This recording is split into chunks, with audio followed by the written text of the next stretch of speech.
नमस्कार, मैं हेमंत भट्ट और आप इस समय CNN देख रहे हैं। एक बहुत लंबा अरसा हो चला था चंपारण से जुड़े हुए, और अभी यहाँ पे पंचायत चुनाव का इलेक्शन चल रहा है बिहार में। करीब करीब 34 जिलों के बहुत सारे प्रखंड में चुनाव होने हैं सरपंच के, और अभी हम बिहार में हैं। तो बहुत कम समय मिलता है जब हमें समाज के उत्कृष्ट लोगों से मिलने का समय मिलता है, अवसर मिलता है, क्योंकि जो भी इस समय जो काम होता है वो हम ज्यादातर कोरोना पे, पैंडेमिक पे काम कर रहे थे। लेकिन पिछले विगत 1 वर्षों से जिस प्रकार से एक पर्व चला है चुनाव का, तो एक समय नहीं मिल पाता एक पत्रकार को कि वो उत्कृष्ट लोगों से जो समाज में अच्छी तरीके से काम कर रहे हैं, जिनकी वजह से समाज में बहुत सारे बदलाव हो रहे हैं, उनसे मिल सके। लेकिन आज एक अवसर मिला है, हम चंपारण में हैं और हमारे साथ में है एक ऐसी शख्सियत जिनको रूबरू हम कई बार आपको करा चुके हैं CNN पे, डॉक्टर हिना चंद्रा। और ये शिशु रोग विशेषज्ञ हैं, बहुत उत्कृष्ट महिला है समाज, गायनी की डॉक्टर है, स्त्री प्रसूति रोग विशेषज्ञ है, आई थिंक सो जी।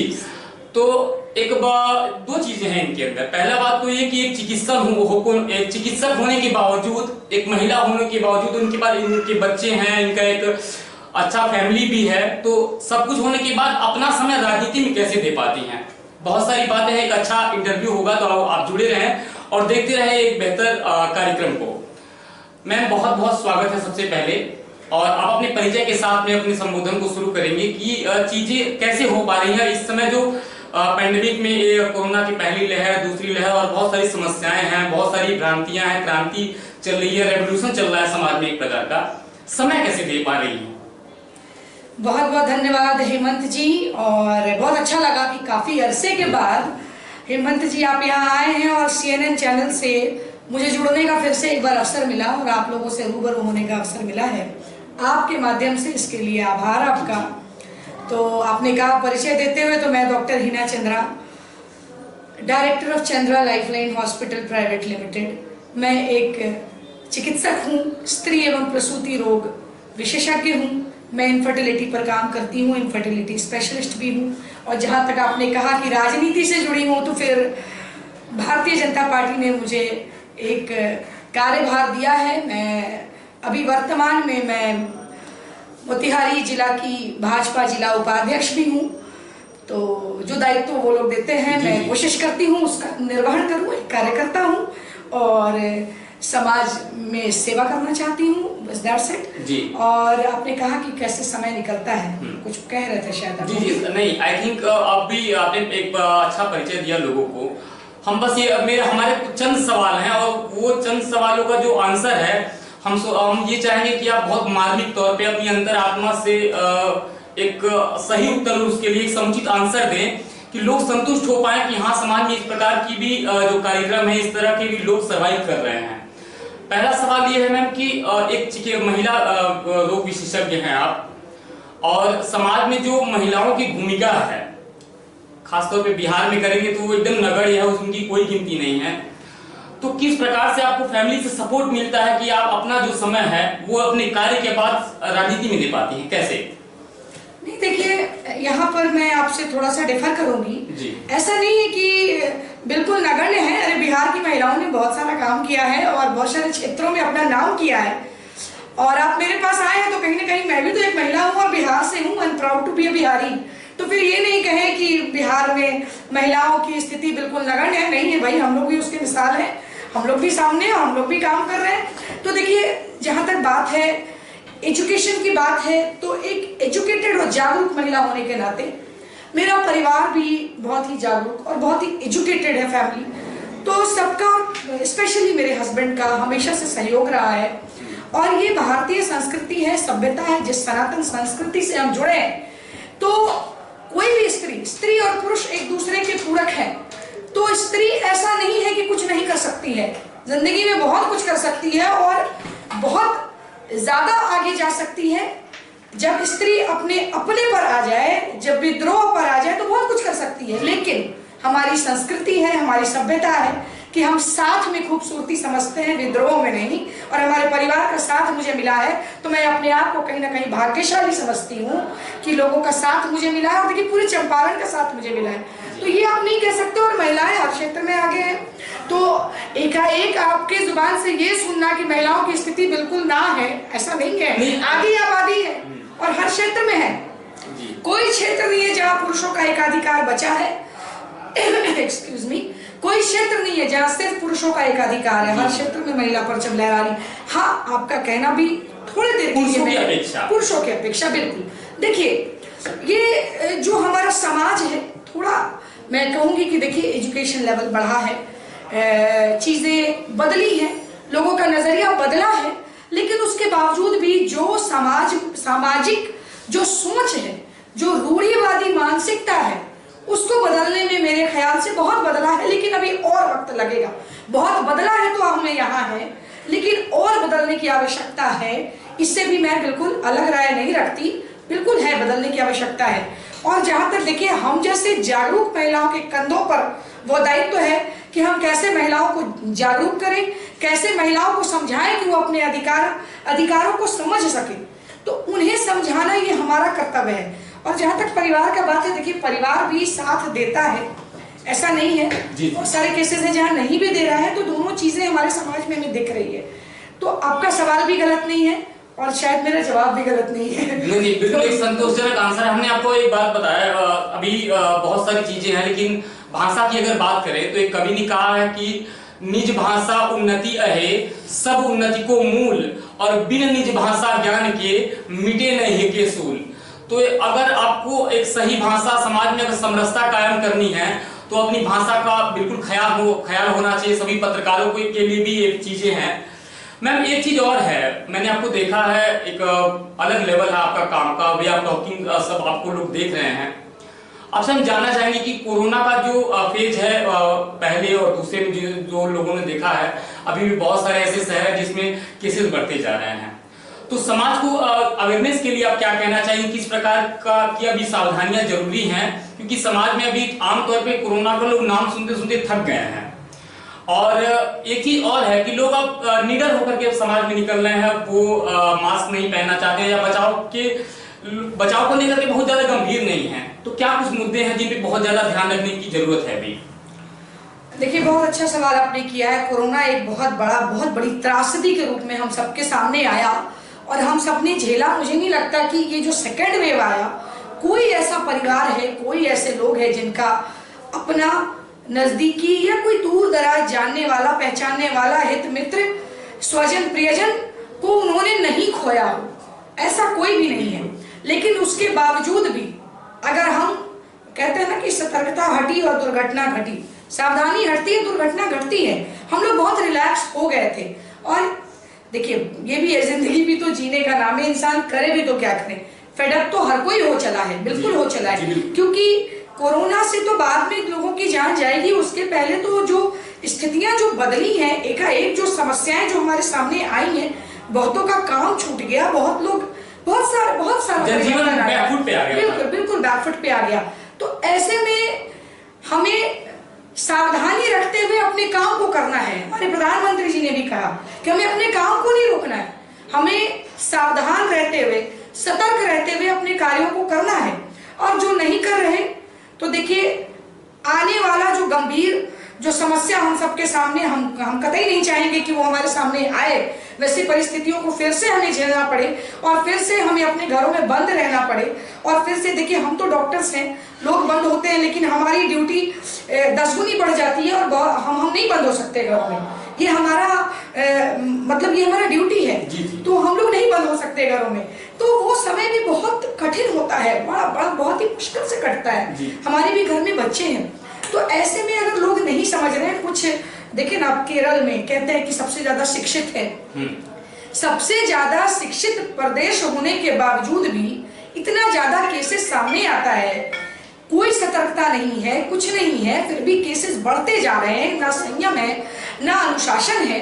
ऐसे जिंदगी थोड़े ना चलती है, ऐसे जीवन थोड़े ना चलता है। सबने झेला, उसके बावजूद भी वही कहानी है। सबने देखा, उसके बावजूद भी वही कहानी है। कितनों ने अपनों को खोया, उसके बावजूद भी वही कहानी है। अरे अब तो सतर्क हो जाएं। एक डॉक्टर होने के नाते मैं आप लोगों से अपील करती हूँ, प्लीज हम लोगों ने भी देखिए, हम एक तो वैक्सीनेशन सबने लेना है और वैक्सीनेशन बहुत ही रैपिड वैक्सीनेशन चल रहा है। Almost around 75 crore vaccination almost हो चुके हैं हमारे देश में, और लगातार चल भी रहा है। वैक्सीनेशन सबको लेना है, लेकिन उसके बावजूद भी कोरोना कम हुआ है, गया नहीं है। ये एक वायरस है और कभी भी अपना रूप चेंज कर लेगा। कहते थे पहले कि इंसान गिरगिट की तरह रंग बदलता है, लेकिन ये कोरोना तो उससे भी ज्यादा म्यूटेशन हो रहा है। बिल्कुल बिल्कुल, उससे भी ज्यादा खतरनाक है। ये कब अपना रंग बदलेगा, बिल्कुल साइंटिफिक वर्ड्स देखिए मैं इसलिए यूज नहीं कर रही क्योंकि जनरल पब्लिक मुझे देख रही है। म्यूटेशंस हो रहे हैं, उसमें चेंजेस हो रहे हैं, जेनेटिक ड्रिफ्ट होता है, बार बार जो चेंजेस होते हैं वो अपना कैरेक्टर चेंज कर ले रहा है। तो हम नहीं जानते कि कब किस रूप में वो दस्तक दे देगा। तो हमारे हाथ में सिर्फ सावधानी है, सिर्फ अनुशासन है, सिर्फ संयम है, दूसरा कुछ भी नहीं है। तो हमें संयमित जीवन जीना होगा, हमें मान के चलना होगा कि कोरोना हमारे बीच से गया नहीं है, वो कहीं ना कहीं किसी रूप में छिपकर अभी भी बैठा है, और किस रूप में आएगा, किस रूप में दस्तक देगा हम नहीं जानते। हमारा परिवार, हमारा घर, हमारा समाज, हमारा देश हमारे लिए बहुत प्रिय है। हम नहीं चाहेंगे कि किसी के साथ कोई अनहोनी घटना हो।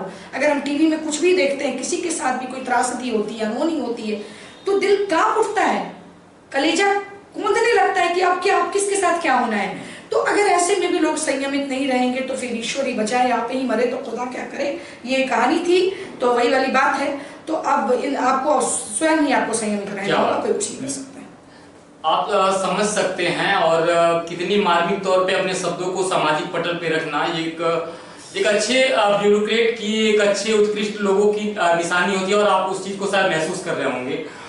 दूसरी चीज है मैम, एक भारतीय जनता पार्टी की आप महिला जिला अध्यक्ष हैं, आप पार्टी की कार्यकर्ता हैं, आमतौर पे देश की सबसे बड़ी पार्टी है भारतीय जनता पार्टी इस समय। जिस तरीके से अभी जब से आफ्टर कोविड-19, जब से यहाँ पे कोरोना वायरस की महामारी शुरू हुई है देश में, इलेक्शन बंद नहीं हुए हैं, इलेक्शन होते रहे हैं, क्योंकि वो लोग बोलते हैं कि लोकतंत्र का पर्व होता है।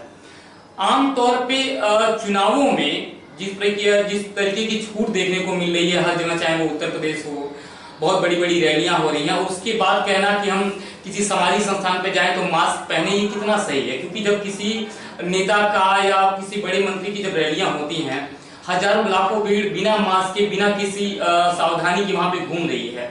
तो खास तौर पे पार्टी को लेकर के, सरकार को लेकर के आप क्या संदेश देना चाहेंगी, या अपनी कौन सी बात रखना चाहेंगी कि उनके पास कि इस पे सुधार होना चाहिए?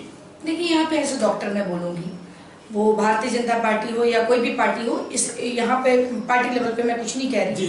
मैं एज ए डॉक्टर कहूंगी कि देखिए, मास्क का उपयोग तो सबने करना चाहिए, अगर नहीं करते हैं तो गलत है। और जहाँ तक चुनावों की बात आप कह रहे हैं, तो चुनाव इलेक्शन कमीशन के हाथ में होता है, इसमें हम कुछ नहीं कर सकते। अगर वो उन्होंने चुनाव का डेट तय कर रखा है तो यहाँ पे कोई कुछ नहीं कर सकता। एज ए सिटीजन मैं कह रही हूँ, एज ए डॉक्टर मैं कह रही हूँ, क्योंकि अभी हम लोगों का ही दायित्व बढ़ा था। तो ऐसे में मैं अपील करती हूँ कि सतर्क तो सबने रहना चाहिए, वो कोई भी हो, सबको सतर्क रहना चाहिए। और लगातार देखिए, हम सब भी, मैं भी, आप भी, जितने भी लोग हैं जो भी दिख रहे हैं, मुझे नहीं लगता कि मास्क पहन, कहीं ना कहीं हम थोड़ी देर के लिए भूल जा रहे हैं। और ये मानव का गुण है, ये होता है, क्योंकि अगर हम दुख के समय को याद करके पकड़ के बैठे रहेंगे तो जिंदगी आगे नहीं बढ़ेगी। जीवन को पटरी पर लाना भी है, लेकिन सावधानी भी बरतनी है। हम हर चीज को ठप करके घरों में बैठ जाएंगे तो लोगों की रोजी रोटी कहाँ से चलेगी? बहुत कुछ है, देश कैसे चलेगा, कैसे आगे बढ़ेगा, बहुत कुछ है। तो सब कुछ बंद नहीं किया जा सकता है, सावधान रहते हुए हर काम को करना है, क्योंकि हम पूरी तरह बैठ नहीं सकते हैं। जब वो ऐसी जरूरत थी तो हमारे प्रधानमंत्री के आदेश पे संपूर्ण लॉकडाउन भी लगा था, जब वो ऐसी जरूरत थी तो जनता कर्फ्यू भी लगा था, जब वो ऐसी जरूरत थी तो हम घरों में बंद भी रहे थे, जब वो ऐसी जरूरत थी तो सबने अपने अनुशासन का परिचय दिया भी था। लेकिन उसका एक समय था, एक फेज था, वो गुजर गया, वायरस कमजोर हो चला है। अब हमारे देश ने वो विजय प्राप्त किया है, जहां वर्षों लग जाया करते थे टीका बनाने में, हमारे देश का, हमारा देशी वैक्सीन बन गया। और ये प्रधानमंत्री, देखिए प्रधानमंत्री का कितना दूरदर्शिता उनकी दिखती है, दूरगामी सोच दिखता है कि जब ये बीमारी हमारे देश में आया, बिना कुछ जाने, बिना लक्षण जाने, बिना इसके बारे में कुछ भी जाने, 900 करोड़ रुपए का आवंटन कराया हमारे देश के प्रधानमंत्री ने। और साइंटिस्ट जो भी हमारे देश के जितने भी साइंटिस्ट थे, उन लोगों को खुली छूट दी कि आप लोग इस पर काम करें और वैक्सीन बनाएं। ऐसा पहले कभी नहीं देखा गया।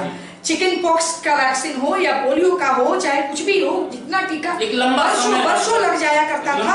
और आप समझ सकते हैं कि 1 से 1.5 साल के अंदर आज 75 करोड़ से ऊपर की आबादी का टीकाकरण हो जाना, एग्जैक्ट फिगर मैं नहीं बोल रही, लेकिन ऑलमोस्ट अराउंड उतना, मोर देन अराउंड 75 करोड़ और उससे ज्यादा लोग वैक्सीनेट हो जाते हैं हमारे देश में। ये कम बड़ी उपलब्धि है, एक अभियान तो है। ये अभियान के रूप में चल रहा है, एक मेगा वैक्सीनेशन ड्राइव चल रहा है, तो इस तरह से चल रहा है। तो अगर हम सब कुछ हाथ पे हाथ रख के अपने घरों में बंद हो जाते तो कुछ भी होता। काम तो करना है, काम सबने करना है, हाँ सावधानी बरतनी है, और हम लोगों ने इस पर विजय प्राप्त किया है, ये हमने किया और हम गर्व से कहते हैं, हम गर्व से कहते हैं कि हम उस देश के वासी हैं जहां, और हम अपने नेतृत्व पर गर्व करते हैं कि उन्होंने इतना बड़ा काम, जिसके बारे में कोई सोच भी नहीं सकता था, उन्होंने इतना बड़ा काम महज 1 साल के अंदर और इतने लोगों का टीकाकरण कराया, वो भी मुफ्त। आप सोचिए ना, अगर 135 करोड़ की आबादी है, 1 रुपया भी अगर हर व्यक्ति पर लेते हैं तो 135 करोड़ होता है। एक टीका का दाम 250 रुपया है, 2 डोज देते हैं तो 500 रुपया होता है। तो 500 रुपया अगर 135 करोड़ की जनता, हर एक जनता पर 500 रुपया मुफ्त, आप सोच सकते हैं एक बड़ा अमाउंट है जो कि लोग गिन भी ना पाए, ऐसी स्थिति है। तो ऐसा काम हमारे देश के नेतृत्व ने किया, हमारे देश के प्रधानमंत्री ने किया है। तो हमारा देश बहुत आगे चल पड़ा है और बहुत आगे की ओर चल पड़ा है। देखिए कहते हैं जैसे विश्वकर्मा जी का जो पूजा हमारे 17 सितंबर को भी आ रहा है, तो कहते हैं कि वो शिल्पकार हुआ करते थे, वो निर्माता हुआ करते थे। अभी जो वर्तमान परिवेश में अभी के भारतवर्ष के निर्माता अगर कोई है तो हमारे नरेंद्र मोदी हैं, हमारे प्रधानमंत्री हैं। देखिए और क्या महज संजोग है, उसी 17 सितंबर को उनका जन्मदिन भी है और उसको हम लोग बड़े धूमधाम से मनाने जा रहे हैं। तो यही होता है, देश के निर्माता के रूप में जो उभरे हैं और देश को तरक्की की ओर ले जा रहे हैं, और पूरा विश्व आज हमारे देश का लोहा मानने के लिए विवश है, तो ये हमारे प्रधानमंत्री। आप समझ सकते हैं। अच्छा एक बात बताइए मैम, हिना जी, मैंने जिस वे में या जो भी चीजें आपसे देखी हैं, आपसे जब भी जुड़ने का मौका मिला है, आपका जो राजनीतिक करियर है उस पर कभी बात नहीं होती है कि मतलब आप उसको किस नजरिए से देखती हैं, क्योंकि बहुत सारी महिलाएं जो बिहार की आमतौर पे हैं, लोग जब किसी को देखते हैं तो उनके अंदर एक जिज्ञासा होती है कि शायद हम भी पार्टिसिपेट करते हैं उसमें। तो बहुत सारे लोगों को सीखने को मिला। अपने राजनीतिक करियर को लेकर क्या कहना चाहेंगे? देखिए मेरा राजनीतिक करियर तो बहुत छोटा है। मैं नवंबर 2019 में मैंने ज्वाइन किया पार्टी, और इट वाज ए ट्रेंड, मैंने ज्वाइन किया, there was nothing planned before, तो मैंने सडन ज्वाइन तो कर लिया, लेकिन स्टार्टअप तो है। हाँ, तो शुरुआत में और पार्टी के नेतृत्व ने मुझ पर इतना विश्वास दिखाया और उन्हें लगा कि कुछ दायित्व इन्हें हम दे सकते हैं, तो उन्होंने दिया और उसको निर्वहन करने का मैं प्रयास कर रही हूँ।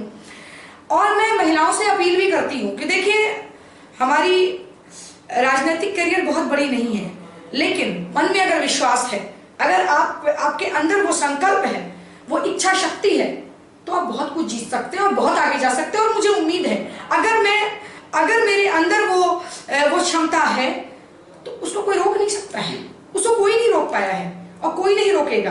तो अपना काम करते जाना है। ये गीता का भी है, कर्मण्येवाधिकार रस्ते माँ फलेषु कदाचन। तो ये तो गीता का में लिखा हुआ है। तो इसमें हम सब जानते हैं कि हमें अपने कर्मों को करना है, अपने फल की इच्छा को नहीं रखनी। अगर हम सोचते हैं कि क्या होगा, तब तो हम कुछ नहीं करेंगे। यहाँ से निकलेंगे तो हो सकता है हम मीना बाजार पहुंच जाएं, निकलेंगे ही नहीं, शायद जिंदगी में कहीं नहीं कुछ करेंगे। बिल्कुल, जहाँ चाह वहाँ राह है। और मैंने ज्वाइन किया, मेरी विचारधारा ये है, राष्ट्र के हित में ये काम करती आई है। और भारतीय जनता पार्टी देखिए विश्व की सबसे बड़ी राजनीतिक पार्टी है। यहाँ पर हर एक कार्यकर्ता अपने आप में विशेष है, ये कार्यकर्ताओं की पार्टी है।